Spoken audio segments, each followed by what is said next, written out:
Most people in Leeds know Kirkstall Abbey as a beautiful collection of ruins beside the River Aire. But more than 8 centuries ago, this was one of the most important religious communities in Yorkshire.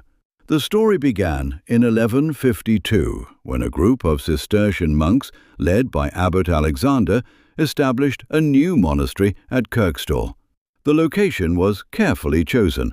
The nearby river provided water, while the surrounding forests and fertile land offered timber, stone, food, and space for farming. The first buildings were probably simple wooden structures, but the monks soon began an enormous construction project. Stone was cut, transported, and shaped by hand. Deep foundations were prepared, massive walls rose above the valley, and skilled masons created arches, columns, and doorways. Construction continued over many years, gradually producing a large church, cloisters, dormitories, kitchens, workshops, and storage buildings. When completed, Kirkstall Abbey looked very different from the ruins we see today. Its church had a roof, glass windows, and a tall central tower. Around the peaceful cloister stood the chapter house, where important decisions were made, the refectory, where the monks ate together, and the dormitory where they slept. Life inside the abbey followed a strict routine. The monks woke before sunrise and gathered for prayer several times each day. They studied religious texts, copied manuscripts, cared for the sick, and welcomed travelers. Beyond the walls, workers cultivated crops, operated mills, and cared for livestock. Sheep and the wool trade helped support the monastery and its large estates. For almost 400 years, Kirkstall Abbey survived war, disease, harsh winters, and flooding.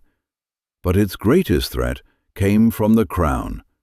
In 1539, during Henry VIII's dissolution of the monasteries, royal commissioners arrived at Kirkstall. On the 22nd of November, Abbot John Ripley and 30 monks gathered in the chapter house for the final time. They surrendered the abbey, handed over its keys, and abandoned the life their community had followed for centuries. The valuable contents were removed, and the buildings were left without a religious purpose. Roofs collapsed, plants grew through the stonework, and some stone was taken away for use in other buildings.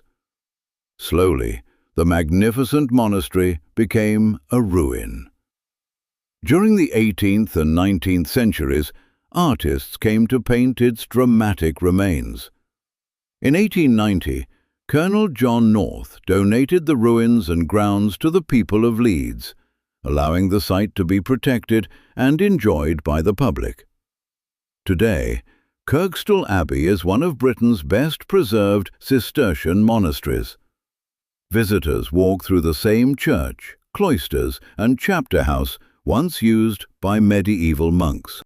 So, when you stand among these silent walls, remember that they were once filled with bells, footsteps, voices, and nearly 4 centuries of daily life.